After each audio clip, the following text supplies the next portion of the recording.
Au cours d'une expédition dans le Sahara, 2 officiers français, André de Saint-Avit et Jean-Marie François Morange, sont pris dans une tourmente et s'égarent au cœur du Hogar, dans une zone montagneuse déchiquetée, percée de grottes.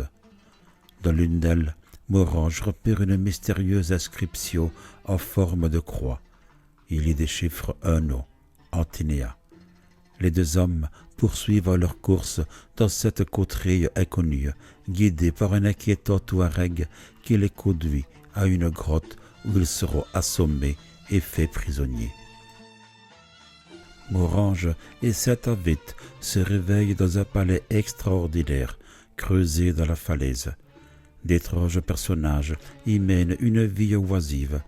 Tous se disent sujets d'une reine qui a pour nom Antinéa, dernière descendante des Atlantes, petite fille de Neptune, souveraine de cet étonnant royaume d'allure orientale. Où sont-ils? Qui est Antinéa? Ils l'apprendront bientôt en découvrant la salle de marbre rouge où se trouvent alignées les momies de tous les étrangers capturés dans la région et morts d'amour pour la belle Antinéa. Car la sensible reine est animée d'un désir de vengeance illimité à l'égard des hommes. Ces malheureux captifs, séduits puis abandonnés, ont tous succombé à leur passion pour elle. Dès que vous l'aurez vue, vous ne vous souviendrez plus de rien.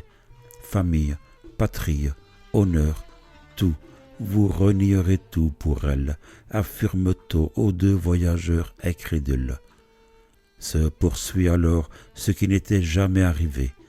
Antinéa tombe amoureuse de l'une de ses victimes, Morange, lequel reste indifférent à sa mortelle séduction.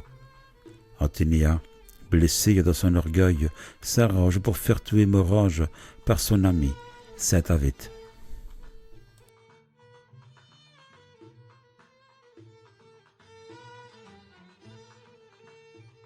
Antinéa était devant moi, dans la partie la moins éclairée de la salle, sous une espèce de voûte rendue artificiellement lumineuse par le jour mauve de 12 vitraux mirés, sur un amoncellement de coussins, bariolés et de tapis de perse blanc, les plus précieux.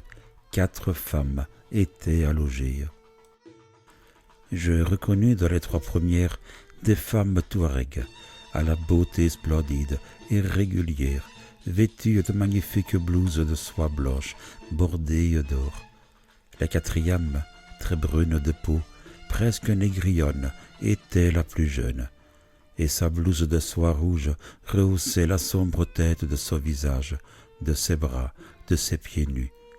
Toutes 4, elles entouraient l'espèce de tour de tapis blanc recouverte d'une gigantesque peau de lion, sur laquelle Antinéa était accoudée.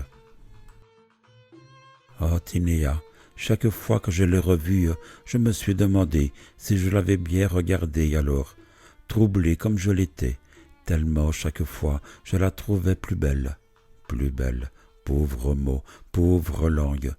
Mais vraiment, est-ce la faute de la langue ou de ceux qui galvaudent un tel mot?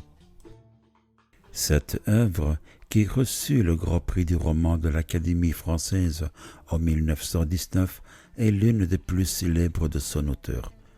Le récit s'appuie sur la légende de l'Atlantide telle qu'elle figure dans le Chrysias de Platon.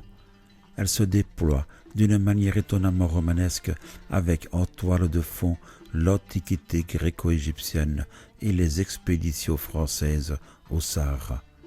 De constants rebondissements créent une véritable fébrilité de lecture. Comme souvent chez Pierre Benoît, des héros pétris de nobles sentiments sont confrontés à une femme fatale entourée d'une aura de splendeur et de mystère. Des personnages secondaires touchants, une utilisation talentueuse de la fatalité passionnelle font que l'on se laisse tout naturellement emporter dans ce récit aussi haletant qu'invraisemblable. Saint-Avit, le héros de cette histoire, est fasciné fasciné par la beauté de la reine, l'immensité du désert et ses habitants. Autour d'Otinia réside le mystère et l'étrangeté. La reine est mystérieuse et au courant de tout.